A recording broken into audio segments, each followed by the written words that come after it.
Hello, Cublets. Welcome back to another Bear With Me, BearElliott. Finding Dory. Once again, we have yet another sequel.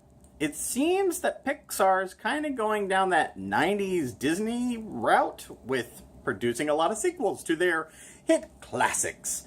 I mean, sure, I absolutely adore Toy Story 3, and I thought that was even better than Toy Story 1.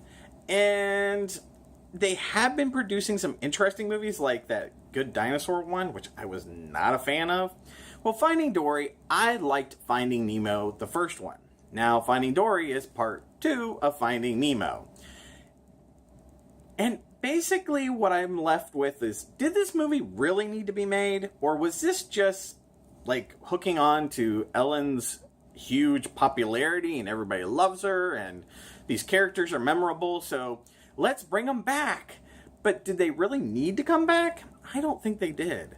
Finding Dory takes us, only a couple weeks after Finding Nemo, which has actually been a few years, a long time, since Finding Nemo.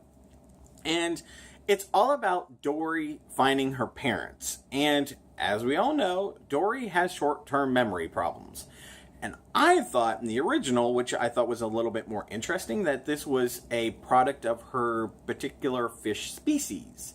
That, or did she be a species, or I don't know, I didn't do well in science. But her type of fish, I was thinking, okay, is she like a goldfish that she doesn't have memory? Or she has short-term memory problems? But it turns out, no. It's just Dory has this problem. So this character basically has like a mental disability or challenge or whatever you want to call it, that she has trouble remembering things. And that is repeated over and over and over about she forgets things, she forgets people, she forgets situations, she forgets blah, blah, blah, blah, blah. And I was like, oh my God, would somebody stick a hook in the damn fish and just cook her up? Because I'm sick of this shit. I know I shouldn't use profanity when talking about a Disney movie, but for God's sakes, it was a redundancy. It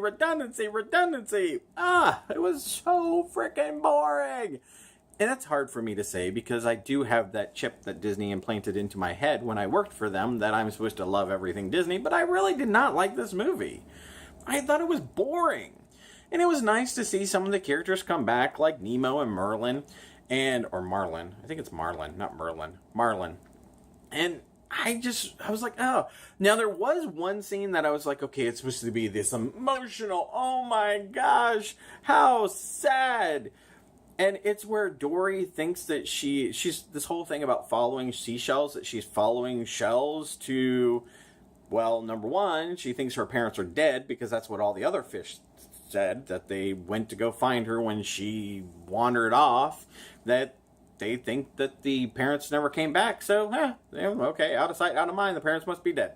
And she's following them to this, like where they may have ended up, because all the shells lead to one place. And it's so sad that I was thinking this. I was like, maybe she's going to find their dead corpse bodies.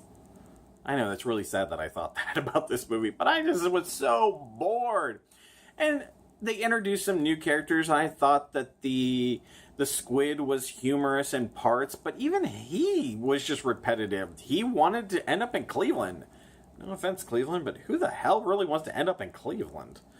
And there was an interesting scene at the end where, okay, how are they going to get out of this? Because now these fish are traveling across country or traveling to an airport or something. Somehow these fish are going to Cleveland.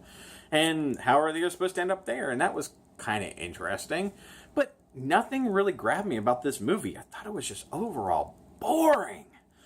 And it was cool to hear Sigourney Weaver in a Disney movie, because I don't think she's ever been in a Disney movie as a voice. I'm sure that I don't know if she's ever done anything. I'll have to look up Sigourney Weaver's IMDb and see what it says about her. I don't know if she's ever done any Disney movies. I know she appears at Hollywood Studios at the Great Movie Ride. There's an animatronic of her. But it was her voice, and she's actually Sigourney Weaver. So, but overall, I just thought this movie was boring, and it ended with, okay, a happy ending as you expect all Disney movies, and there really wasn't that amazing impact. Like, Inside Out had. It just didn't have that wow factor. I just felt like they were just dialing it in with this one. I was very, very bored. Sorry, I was. So overall, when it comes to Finding Dory, I think it's an okay movie. Children are going to love it because it's colorful and it's these characters that I'm sure they're watching the videos ad nauseum. But overall, I just thought it was boring. So I'm giving this a 3. It's okay. It's what you expect. But there's nothing special about it. There was no Disney magic. I did not leave there feeling magical. Not in the least. I felt really gypped that I paid money to go see this movie. So, there you have it. Finding Dory is in theaters right now and actually beat out Independence Day for its opening weekend. So that tells you a lot about Independence Day. See my vlog earlier about that one. So I hope that you're having a wonderful day. And until next time, bye, Cublets!